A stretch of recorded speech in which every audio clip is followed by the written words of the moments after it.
Hey everyone, it's Austin again. Coming at you to let you know that this episode was also recorded at the end of February as Dylan is still on vacation. So if there's no mention of the recent news or volatile week in the market, that's why. Timing, am I right? Enjoy. It's Friday, March 13th, and we're talking about the cloud. I'm your host, Dylan Lewis, and I'm joined by Motley Fool Premium analyst Tim Beyers. Tim, Friday the 13th. You feeling a little worried, like a little superstitious? The coronavirus is hitting us around the world, so yeah, I am feeling a little superstitious here, Dylan. I'd be lying if I said I wasn't. Yeah, I think that's a very reasonable and measured approach to have. Certainly, we've seen the stock market react to the coronavirus and maybe feel a little superstitious as well. Do you have any superstitions that you uphold? Any, not breaking mirrors or avoiding cracks in the sidewalk? I do avoid cracks in the sidewalk. I think that is just habit. I don't know why that is, but I got a little, I looked down when I was a kid, and I'm like, I'm just going to jump over every one of these things. And I still think I unconsciously do that as an adult. Well, it's one of those things, like if you're walking down the street with your parents or something like that as a kid, you got to turn everything into a game, right? So you wind up hopping over the cracks and all that kind of stuff. I'm with you on that one, Tim. And I figure it's better. It's probably better to be on the more structurally sound parts of the sidewalk anyways. Oh, totally. Yeah, I don't want to fall into any cracks. Not in the stock market, and certainly not on a sidewalk. Yeah, I grew up reading Shel Silverstein. I know how that story ends. I don't need to see it. Yes. Austin, our producer, any superstitions for you? Aside from, all of the baseball ones. Yeah, of course. One that's always stuck with me is lifting your feet going over a railroad track. Yeah, I think I subconsciously do that.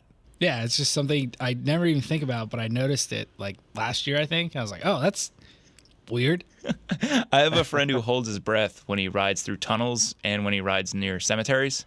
And it's great as long as he's not the one driving. It becomes problematic when he is the one who's driving the car. So in any event, I hope everyone's having a nice, safe Friday the 13th. And maybe you'll listen to a little Stevie Wonder, some superstition to get yourself rid of any bad omens or anything like that. Well, Tim, the reason I'm having you on the show today is we want to talk about the cloud and really give a holistic overview of the cloud. And you are the cloud guy at the Motley Fool. You're the lead advisor of our cloud service. Yeah, we call it Cloud Disruptors 2020. It's part of the Discovery universe, which is Tom Gardner's universe of stock picking services. It's a real money portfolio. We launched it in January, and we're really excited about it. And what we think is the thesis that we have for this is that the cloud is bigger than you think it is. And we find very often, Dylan, that investors and people that are writing about the cloud or thinking about the cloud, they conflate it with software as a service. And so basically anything that is software that you access in a browser. So Salesforce.com is maybe the poster child for this, but that also includes things like Zoom and Slack and other companies that we like here at the Motley Fool. So what we think you should be considering the cloud in a much broader way. So we think you should think about it as like if you stood up a subdivision and you were a construction company, and if you wanted to stand up a subdivision, there are a lot of things you would do. You would connect to like the water utility and the electric utility. You'd make sure there were roads to where you wanted to build. And so we consider all of the things that go into what builds out a subdivision and the houses that go into that. And we think there are 6 categories in the cloud that sort of define this. So when you start all the way out at the utilities and the roads and sort of paving those roads, that's like what we call components and connectivity. So that's semiconductors, the chips that go into servers, the servers themselves, the networking gear that allows the internet to come into a data center, which is number 2. A data center is like the factory of the modern internet economy. There are lots of servers stacked together. We use them here at the Motley Fool. Lots of companies use them. So when you're connecting to the cloud, really you're connecting to some hardware somewhere, and almost inevitably that hardware is housed in a data center. So that's the second link in the value chain. The third link is what we call infrastructure as a service. And these are the public clouds. So that's Amazon Web Services, that's Google Cloud, Microsoft Azure. And these are big companies that they provide a lot of service. It's the basic infrastructure. And that's like when you've got roads, you've got utilities, you've got, someplace, you've got land, where you can put houses. Once you get that, set up, you're going to set up the plots, and on those plots, you're going to build foundations. That's infrastructure. And when it's in the cloud, it's infrastructure as a service. Then on top of that, you have what's called a platform. And platform as a service is, if you thought about any platform, a platform is something you build something on top of. So the best way to think about that, everybody's got a computer, and if you have a Mac OS is your platform. If you have a Windows machine, Windows is your platform. It's the stuff that developers use to write software. So here, just continuing the analogy, that would be like, the wood or the drywall, the things that you have for a basic structure that turns, materials into just a house. And then from all of that, then you can make an actual house. You can make a home, and that's the interior work. So all of this stuff, this infrastructure Salesforce uses to show you a product that allows you to track customer leads and things like that. And so that's like, the bathtubs, the sinks, all of the things that turn a house into a home. And of course, all of the people that the people you need to build these things are the contractors. And so we think the sixth link in the value chain is service and support. So those are the contractors, those are the consultants, and they're akin to like the construction contractors, people who actually build these homes. So we think you should be thinking broader about it. When we looked out at the market, what we saw is, at best, companies, investors that were investing in the cloud, or maybe, putting out an ETF, we're investing maybe in software as a service, maybe some infrastructure as a service, a couple of platform companies, but nothing else. And by missing those other three links in the value chain, the components and connectivity, the data centers, and the service and support providers, I think you miss a huge amount of potential alpha, the potential upside in investing in the cloud. So our service is built around these six links, and we think it's the right approach. It's still early, but we're convinced that we've got it right. Well, I love myself a good metaphor, and I think this is a very nice and tidy and complete one, Tim, so thank you for that.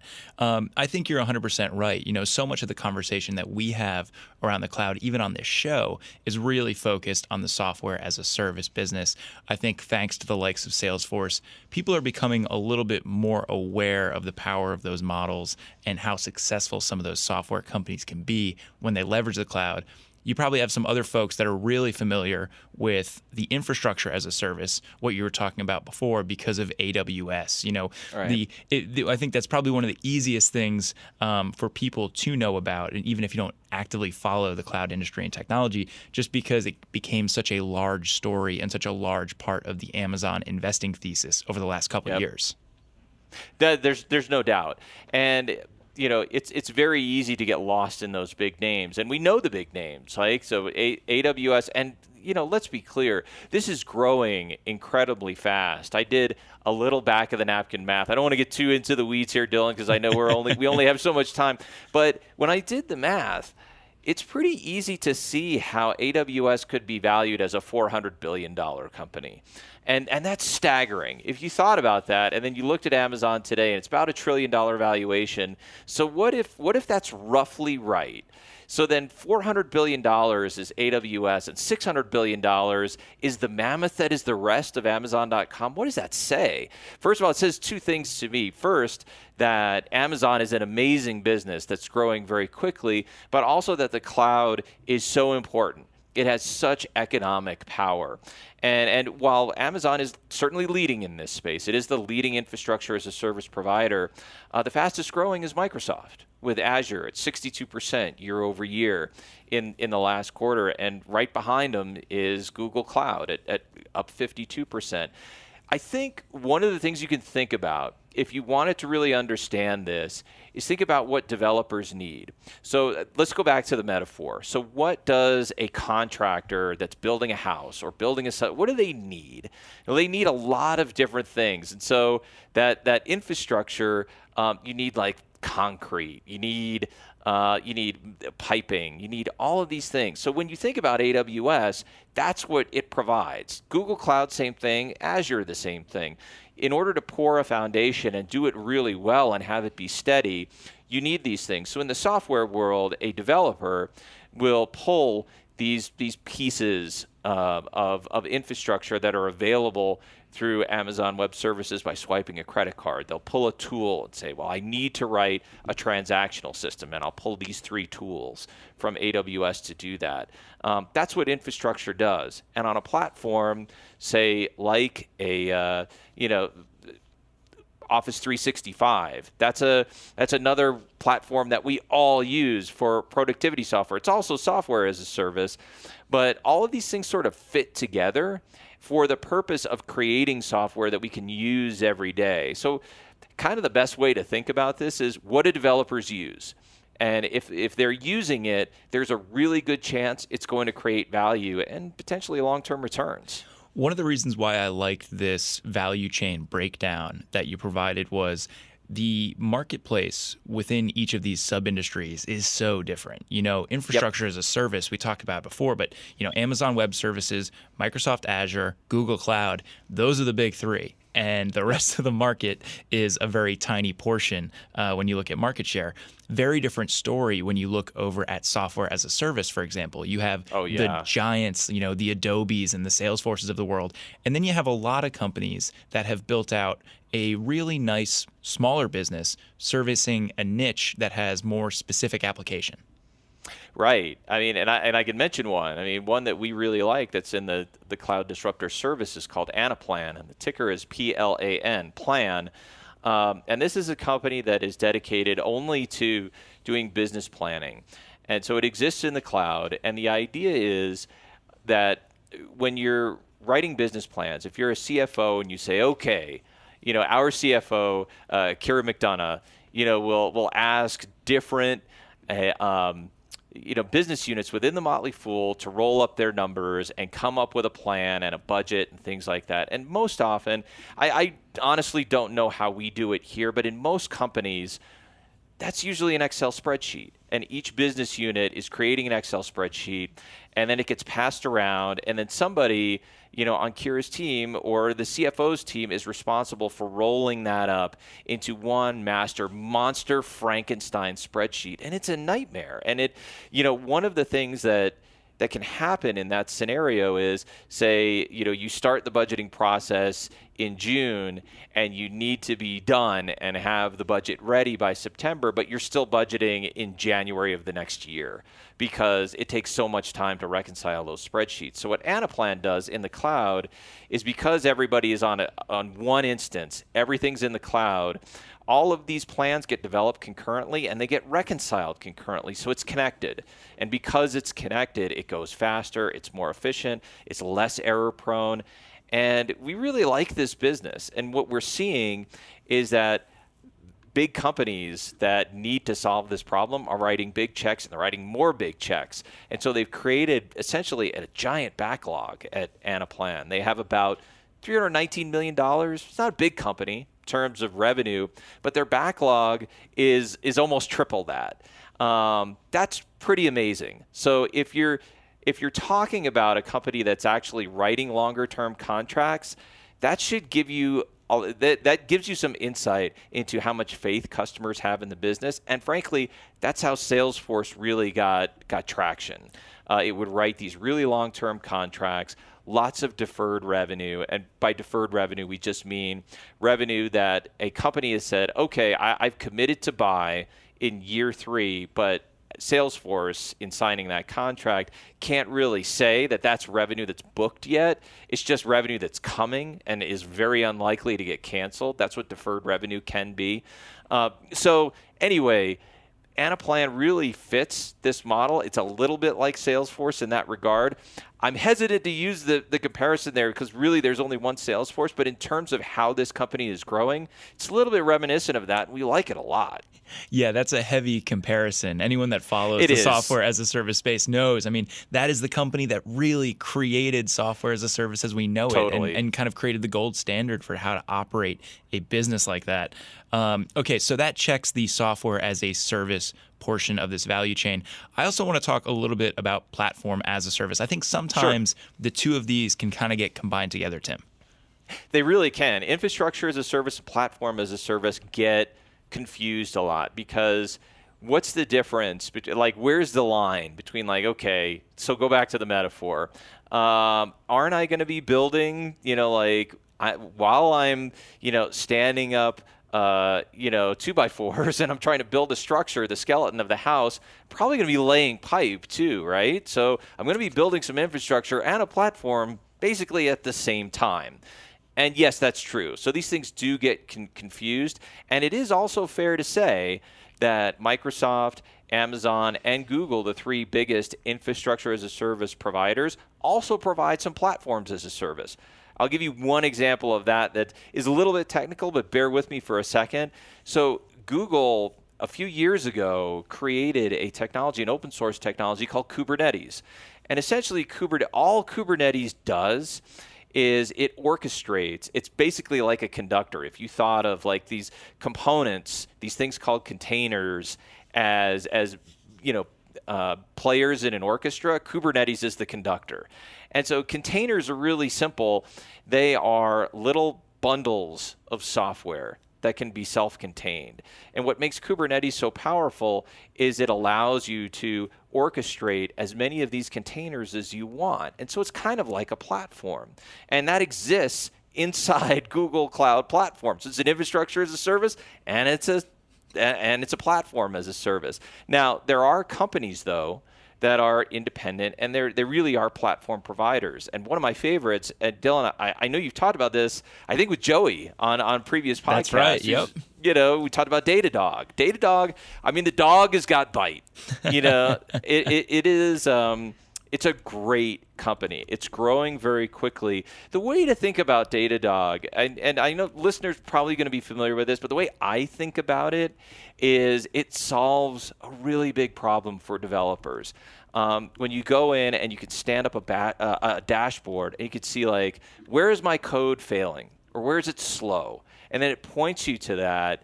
And so as an IT management team, so a CIO can say, you know what, I can see where the problem is, and then talk to developers, and they can fix it.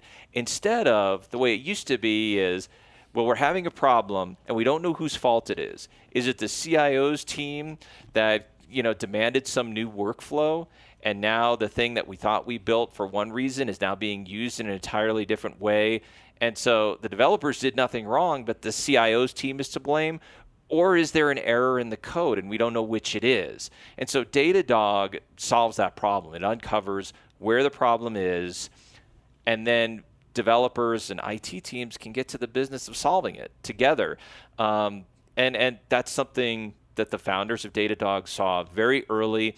It speaks to a very common problem, especially inside companies that are growing very quickly, and consequently, Datadog is growing very, very quickly. It's a smart solution. We use it here, and our developers love it.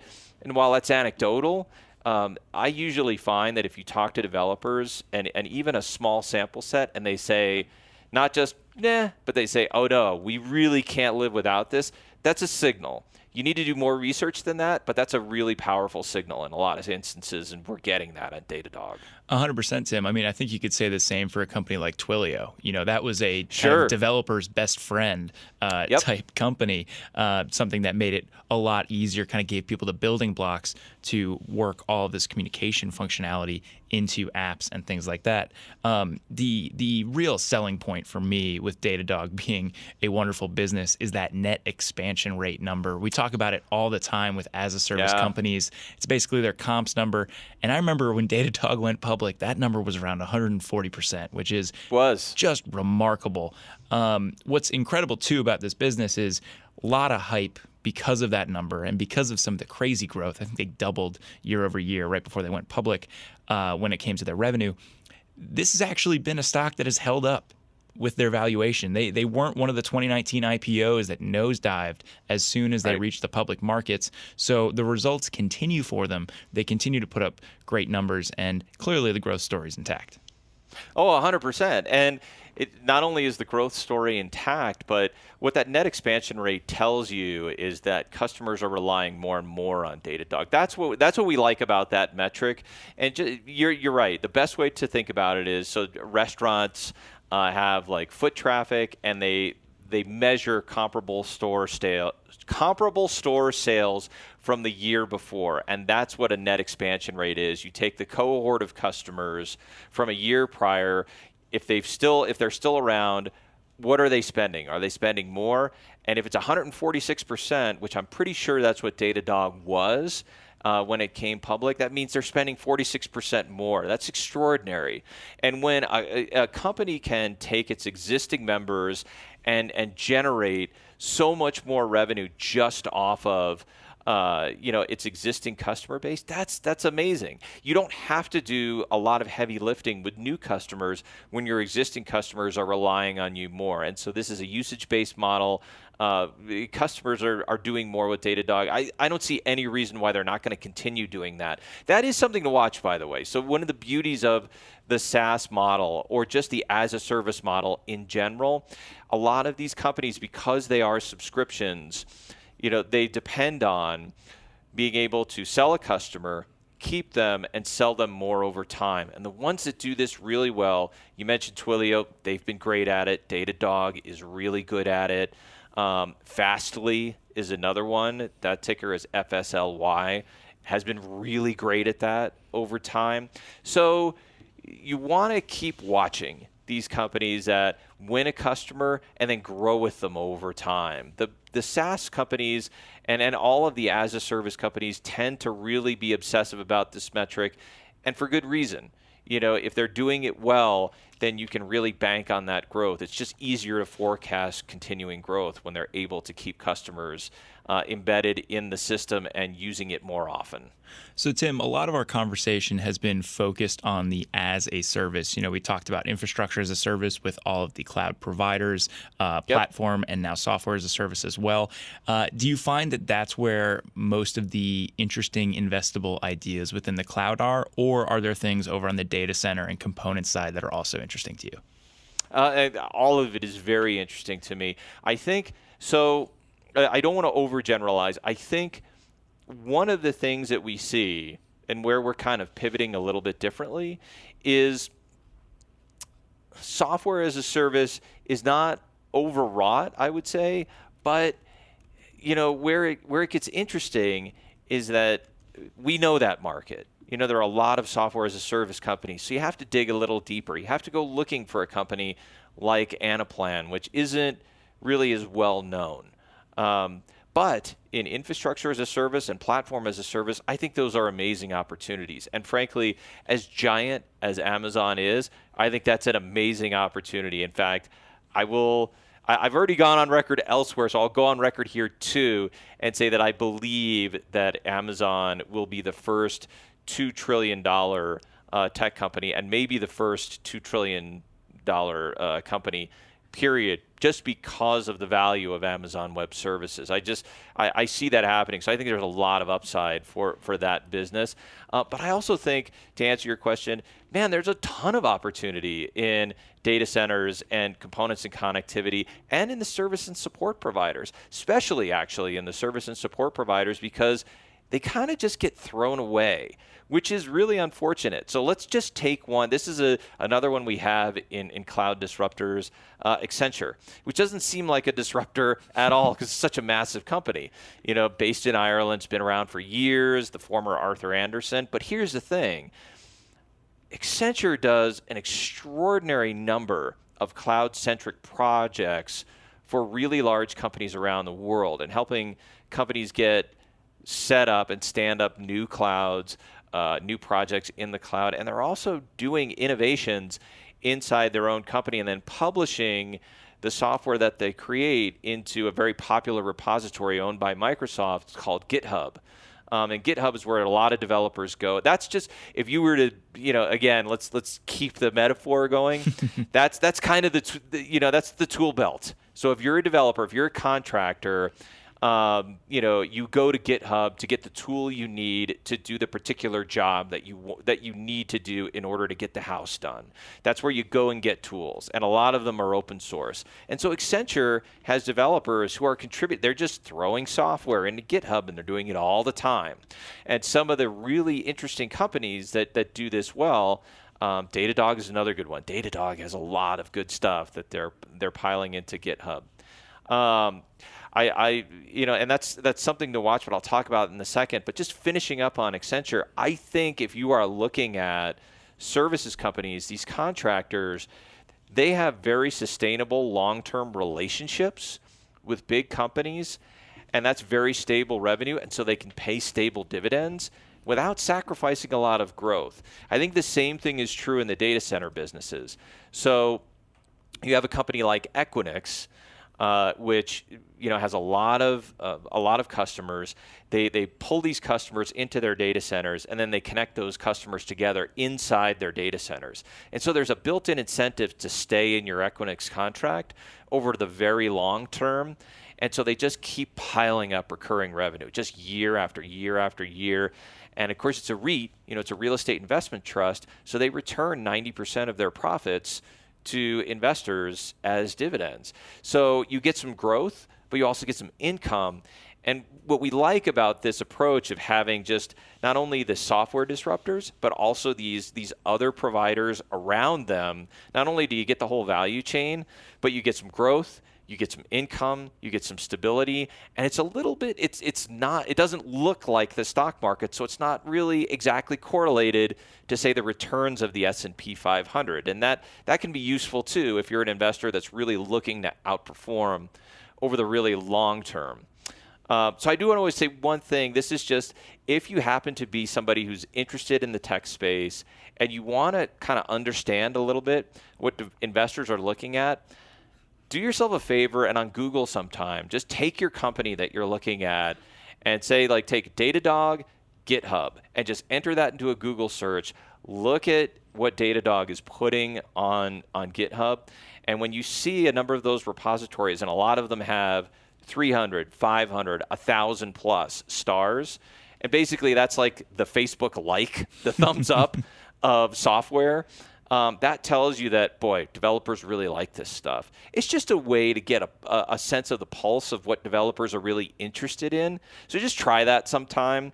It's anecdotal. It's not something that's going to give you a perfect signal, but it's the kind of thing that we look at when we're looking at what developers really care about when they're building software. Yeah, Tim, that reminds me of looking at the Glassdoor reviews for the companies that you might be buying stock in, right? You're looking for all these indicators, especially in a space where expertise is a little harder to come by. If you're not a developer, that world can be very intimidating.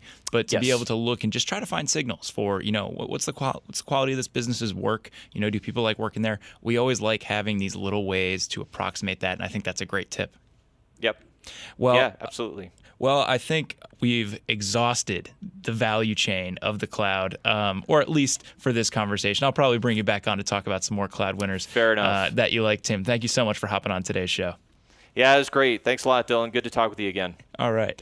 Listeners, that's going to do it for this episode of Industry Focus. If you have any questions or you want to reach out and say, hey, shoot us an email at industryfocus@fool.com or tweet us at MFIndustryFocus. And as a reminder, listeners, if you want some stock ideas and recommendations, you can check out our Stock Advisor service. Get stock recommendations from David and Tom Gardner every month, your best buys now, and a whole lot more. You can get all that at if.fool.com. There's a special 50% off discount for our listeners over at if.fool.com. As always, people on the program may own companies discussed on the show, and the Motley Fool may have formal recommendations for or against stocks mentioned. So don't buy or sell anything based solely on what you hear. Thanks to Austin Morgan for all his work behind the glass today. For Tim Beyers, I'm Dylan Lewis. Thanks for listening, and Fool on.